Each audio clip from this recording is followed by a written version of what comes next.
Is you here? Now, ain't that something? You do be here, listening to the Paul Leslie Hour. Thank you very much. Welcome to episode number 1006. Long time, 20 years. We got something you really want to listen to today, and listen again and again, maybe. Keith Spera. He's on our line with us. Keith writes about New Orleans music and culture and, all that stuff for the Times Picayune. Although much too humble to admit it, Keith Spera is an authority on New Orleans music. You can read his writings on NOLA.com, that's NOLA.com, and watch the show he hosts. The show is titled Let's Talk with Keith Spera on WLAE-TV and on YouTube. Keith was very kind to call in to talk with us about the 2024 New Orleans Jazz and Heritage Festival and two legendary musicians much associated with Jazz Fest, Jimmy Buffett, who passed away September 1st, 2023, and our friend Clarence Frogman Henry, who passed away April 7th, 2024. And folks, it would mean the world to us if you subscribed to Paul Leslie's YouTube channel. We're trying to promote the channel and want to get more of our content out there to listeners, fans, people like you, like me. And please be sure to like our videos and by all means comment, talk, write, scribe. Let us know how you're feeling, how you love it, how you want it, and we'll do it. Okay, it's time. Now let's switch it over to Paul and Keith Spera. Hey, Paul. Hey, Keith. How are you, sir? Well, things are a little more settled now. I managed to go retrieve my children, and the floodwaters are receding. Our street is still not drivable out front, but it's getting there, so that's good. Well, Keith, it's very good of you to make the time to talk to us, considering all of that. Yeah, no, I'm glad glad we can do it. Yeah. So if you can do it now, then let's go ahead and knock it out. All right, sounds good. Well, thank you so much for joining us. I've enjoyed your writing for years, and it's rare that people who have a byline, we don't hear enough from them. That's my opinion anyways. Keith Spera, he writes for the Times Picayune. Many of you have seen his writings on NOLA.com.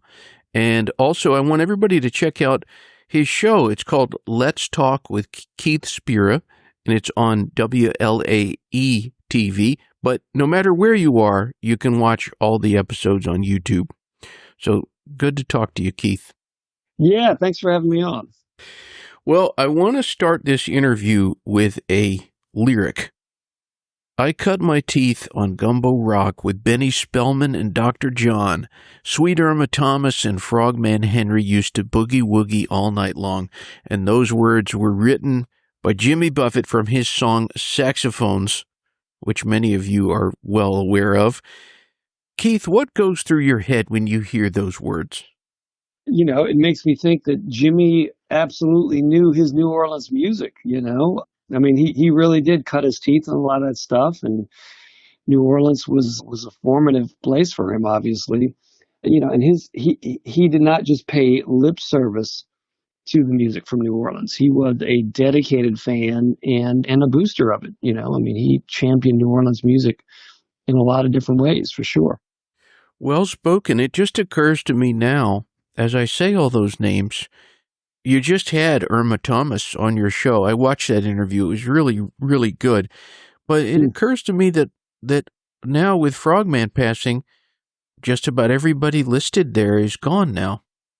Yeah, it's definitely the chapter. That chapter of New Orleans music is definitely closing in terms of the original practitioners. I mean, besides Irma Thomas, you've got Al Carnival Tom Johnson is still around. Deacon John is still around. One of the original Dixie Cups is still around. And then the list gets pretty short after that. We've lost a lot of those guys from back in the day. I mean, two of the four Neville brothers are still around, but only one of them is actively making music, Cyril. The original Meters, with the exception of Art Neville, are still around and still playing, but those guys are getting up in age. So yeah, it's something when you think about that. Most of those names that are mentioned in that lyric are gone, and now Jimmy's gone as well. And one of the things that I like about what you do is you keep a lot of these older artists, you keep their name out there, and people, if I don't want to sound preachy or anything, but go see these people because you're going to always remember it. Keith, can you recall the first time you met Clarence Frogman Henry? Oh gosh, yeah, it's been a bunch of years, and I imagine it was probably out at Jazz Fest at one point. It kind of all blurs together. I mean, I've covered, let's see, this will be my 32nd Jazz Fest, I think, that I've covered Wow. coming up. So, yeah, when I do the math, I've literally spent more than half a year of my life at the fairgrounds at Jazz Fest. It's something like, 200 odd days now at this point. So anyway, so I imagine it was back then. And yeah, he was always just a real gregarious character, but first and foremost, a character. I mean, the man was married, 7 times, I think, so it takes a certain type of individual to kind of roll like that, like he did. Yeah. I know I didn't know him to the extent you did, but he was a character. I mean, wouldn't you say it's fair to say that Frogman was eccentric? Yes, that is without question. Yeah, he lived in this little house in Algiers where, the walls were just covered. And when I say covered, I mean every square inch of the walls were covered with photographs and other memorabilia from throughout his career. And he collected, all these frogs of every description. Some he got himself, others were sent to him by fans. So he had this huge collection of frogs. And yeah, apparently several of his wives didn't appreciate sharing all that space with the frogs, I guess. But, but yeah, he did his thing and, was kind of very single-minded right up to the end. From what one of his daughters told me, he had back surgery in February. And, I mean, for years, he's used a walker to get around or a wheelchair, and he's had a lot of mobility issues. But, he had the surgery in February, hoping that it would improve his ability to walk. And, the man was 87 years old, which surgery at that age is risky. And apparently that's what did him in. He never recovered from some of the complications that resulted from that surgery. So, but from what his daughter said, he was bound and determined to do it and to give it a try, and nobody could talk him out of it. So there you go. He was Frogman till the end. One of the things I remember from one of the interviews that I did with him, you mentioned that house, and amongst all those frogs, everything from frog, ceramic to little paintings of frogs. There are also tons of pictures of him with just about everybody, Paul Schaefer, British and American rock stars. But there was one I asked him about, and he said, "I love Jimmy Buffett." I remember he said it like that.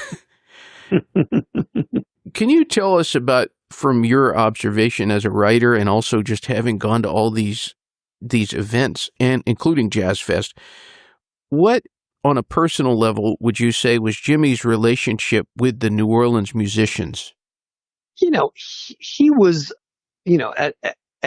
at least, sort of an honorary member of the community of musicians here. I mean, the younger ones thought of him as kind of a musical uncle, and he was certainly a kindred spirit with a lot of them, even though he wasn't from here.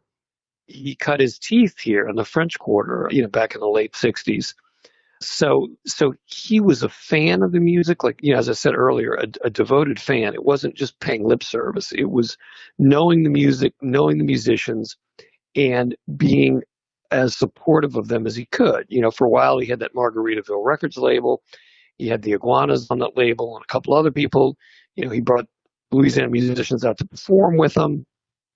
He always was doing stuff with Alan Toussaint. either jumping up on Alan's set or having Alan come up on his set at Jazz Fest.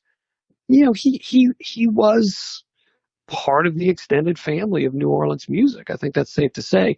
And one of the interesting things about it was that, back in the 60s, when he was playing in the French Quarter as an unknown, is when he first met Quint Davis, who would become the producer of the Jazz Fest, of the New Orleans Jazz and Heritage Festival.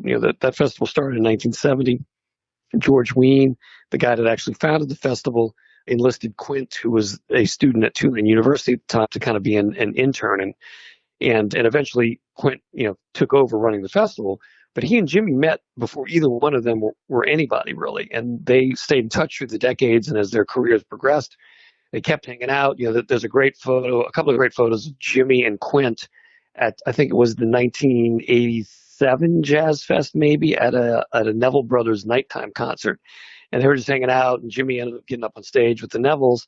And then a couple of years later, Jimmy played at the festival for the first time, I think in 1989. That was his first official gig. And then, he's played really every couple of years, it seems like, ever since then, and he would come hang out on years when he wasn't actually on the festival bill. He'd always be out there. I remember one year I saw him driving around the infield on a golf cart, which is quite an honor if you're given a golf cart out at Jazz Fest to drive around. And he stopped it and hopped off and walked through the crowd. Pretty much nobody recognized him, and he went right up to one of the gumbo booths. It was the Préjean's gumbo booth selling this pheasant, quail, and andouille gumbo. And he walked up, bought himself a couple bowls. Nobody recognized him, not even the people that served him the gumbo. So it was very funny. So he was able to wander the grounds anonymously, with a baseball cap and sunglasses on. He looked like 95% of the other people out there, and just enjoy it. So that to me shows just what a fan he was of the festival. He wasn't just there when he was getting paid. He was there basically every year to hang out and enjoy it, just like everybody else. Very, very interesting. And that does sound like a hardcore fan. It's fascinating that given his celebrity, that he was able to kind of go under the radar like that. Well, a late middle-aged white guy in a baseball cap, T-shirt, and sunglasses and shorts, again, looks like, 70% of the other like middle-aged white guys out there. So, so he was able to roam the grounds like really anonymously. And I was even, I was a little surprised myself in that one particular instance, because he walked, because I kind of just walked behind him and, just to see what would happen. And literally, I mean, he passed by hundreds of people and not a one of them gave him a second glance. And yet, the next year he would play to, 40,000 people out there at the fairgrounds, but yeah, he was able to blend in and do his thing. Interesting stuff. So Keith, when did you first come in contact with Jimmy Buffett in the flesh yourself? Let's see. I mean, it probably would have been out there at one of the Jazz Fests. That particular gumbo incident was in 2014, but I'd met him previous to that and, interviewed him, I mean, a bunch of times going back to like, oh gosh, the early 90s, I want to say. Like, I mean, I remember talking to him when I was still working for Offbeat magazine, the monthly music and entertainment magazine in New Orleans, and that was in the early 90s. And I, interviewed him about Margaritaville Records. So I probably met him back then, or maybe right after he opened the Margaritaville Cafe Outpost that he had for a while here on Decatur Street, New Orleans, which was kind of back in those days, I guess, back in the 90s, I want to say. So I probably met him, back then at some point is when I first ran into him in the flesh. And then, periodically throughout the years and, including that time at Jazz Fest with the gumbo incident. And again, talked to him a bunch of times, over the phone for interviews for various subjects over the years. And he was always, more than willing to talk and, and very straightforward and, very sharp. I mean, that's the thing about Jimmy. I mean, everyone associates him with the good times and the beach vibe and vacation and all that. But I mean, as everyone knows, he was an incredibly astute businessman and very, very sharp and always, always happy to talk. I mean, it never felt like it was a chore for him when he was doing these interviews that I did with him. He always, was engaged and forthright and just real pleasant. So I never had a bad experience with him. Is there anything you think our listeners would be surprised to know about Jimmy Buffett? I mean, your listeners probably know him as much Jimmy Buffett trivia as anybody else. But yeah, I mean, that was the thing. I mean, just his ability to blend in out there was really interesting, and just the you know, if you didn't see him not only doing his sets at Jazz Fest, his shows, but all the times that I saw him get up on stage with other people and how much fun he sparked by doing that. I remember one time, I think it was around maybe 2000, Lyle Lovett was playing on the main stage at Jazz Fest. And I think that was one of the years where Jimmy wasn't on the bill, but he was out there hanging out. And he got up on stage with Lyle and did If I Had a Boat with Him, which was, one of Lyle's signature songs. And it was just so cool. He brought such a great energy to it. And then a few years ago, more recently, Dave Matthews was doing an unplugged set with Tim Reynolds, the guitarist in the Dave Matthews Band. They were playing an acoustic set as a duo on the main stage. And Jimmy came out and, it was a vast crowd in front of the stage, probably another 40,000 people or whatever. So Jimmy walks up and looks out at the crowd and gets on the mic and turns to Dave and says, "Man, too bad you can't draw a crowd out here," and then proceeded to do, what is it, Pirate Turns 40 with Dave and Tim, which was, great. And obviously a very poignant song looking back because, about a pirate aging and, certainly Jimmy still had a lot of gas left in the tank then, but, he was starting down toward the end of the road. So yeah, that was it. I mean, again, I don't think it's a surprise to your listeners to know that Jimmy was, that Jimmy you saw on stage was always the Jimmy that I encountered off stage as well. That same spirit, that same energy, that same just love of life and love of whatever moment he was in. I mean, he truly seemed like he enjoyed whatever moment he was in. That was not a facade. That was not an image. That was Jimmy being Jimmy. Speaking of songs, you just mentioned A Pirate Looks at 40. Just kind of randomly on Spotify today, the Aaron Neville version of La Vie Dansante, which is a song that Jimmy Buffett co-wrote, came on. So, Keith, what is your favorite Buffett song? Man, let's think here. And you have to hear me out on this one. Margaritaville is one of those songs, kind of like, Stairway to Heaven or Hotel California, where you've heard it so much that at a certain point you just kind of tune it out or take it for granted. But if you step back for a second and just kind of try to listen to it again for the first time, you're struck by how good that song really is. Like the songcraft that was involved in something that seems simple, but to make something that seems simple so enduring and endearing. And, and Margaritaville certainly captures that as much as any other song that he wrote. But, look, all his crowd favorites, all the sing-alongs, they're all fun. I mean, the fact that people still enjoyed singing them and enjoying them so much, it's just a testament to how good he was at writing one of those songs. You mentioned the one with Aaron just now. There was another song that I just heard recently. I think it's called Middle of the Night. Oh, yeah. That he did with Art Neville, that he co-wrote with Art. But what a great song, and he had Aaron singing on it, and it was just a really cool song. So, that's the thing. He wrote with other people, including the Neville brothers here, and came up with credible songs, which just kind of shows that he was very much on the same wavelength as those guys, as well. Great answer, Keith. You gave us a classic song that everybody knows that maybe people wouldn't necessarily recognize because it's such a famous sing-along song. Hey, this is a really brilliant song. And then you gave us a deep cut, Middle of the Night. Great choices there. What are you looking forward to with this year, the 2024 New Orleans Jazz and Heritage Festival coming right up? Yeah, we're right on it here. Obviously, it's going to be a big Jimmy Buffett celebration. They have a lot of events planned, including, the culminating set on the final Sunday, May 5th, where it's going to be the Coral Reefer Band performing with special guests on the main stage, the same slot that Jimmy played in for a bunch of times. So that's going to be great. But there's also going to be a jazz funeral procession in Jimmy's honor out there at the fairgrounds on that Saturday, May 4th.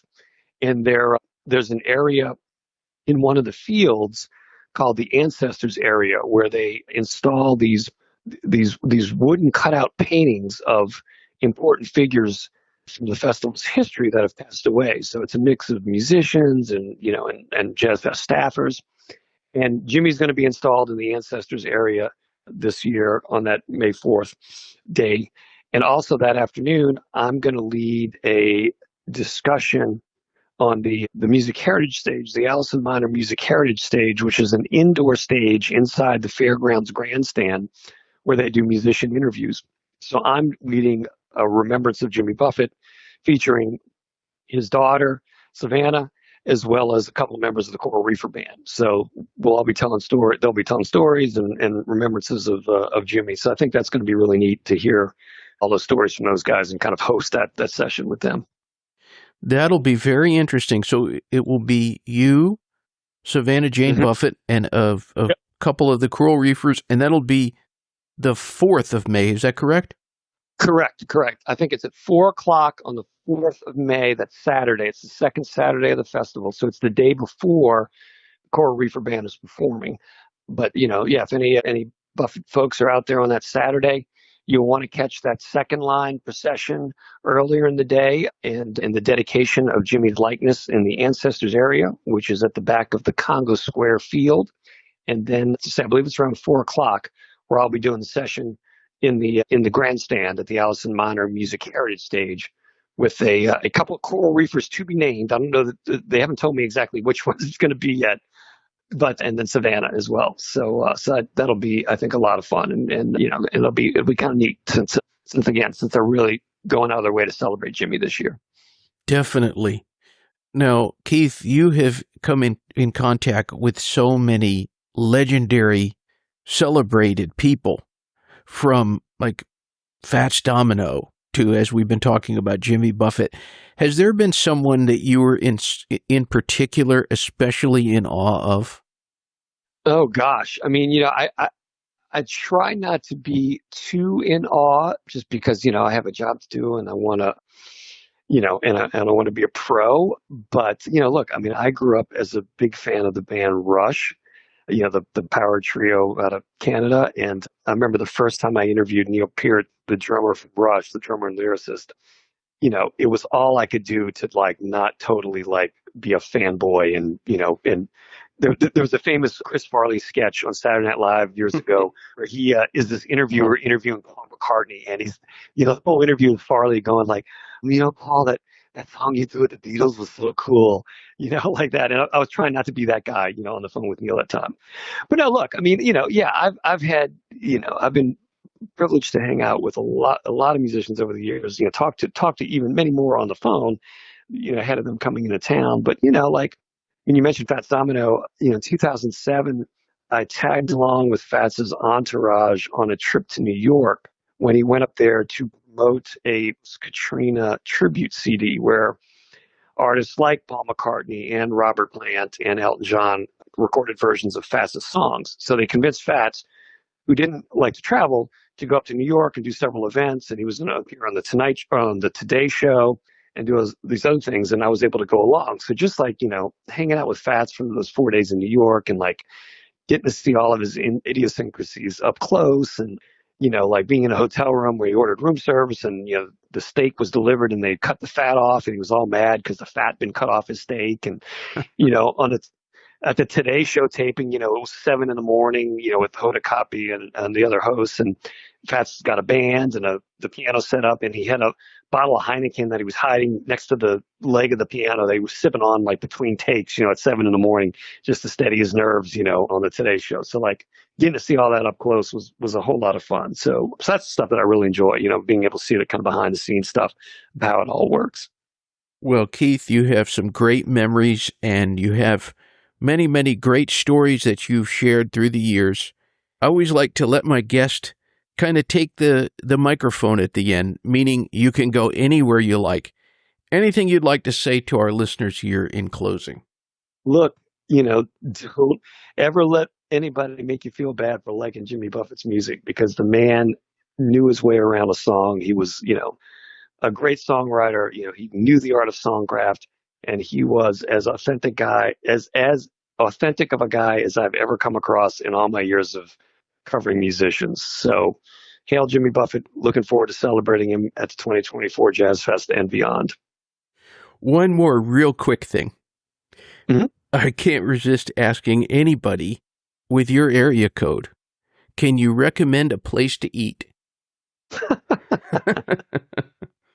Basically every booth at the Jazz Fest, I think. You can't go wrong if you're going out there to Jazz Fest, But yeah, look, Parkway Tavern is like the go-to place for like a shrimp po' boy for sure, So that's one of the New Orleans go-tos for sure. Excellent. Well, Keith, you're very generous with your time and very generous with your stories. Thanks so much for spending time with us. Thank you so much for having me. It's been a pleasure. All right, sir. Have a great one. All right. Thank you. You too. All right. Have a good night. See ya.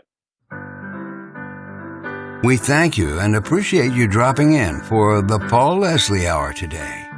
You can help the Paul Leslie Hour in our mission to provide independent media content like this by visiting www.thepaulleslie.com/support. We truly thank you. This is your announcer speaking. Performance of The Entertainer intro song and Corina Corina outro song, courtesy of John Primorano. Well, that's it for today. So until next time, be safe and be good.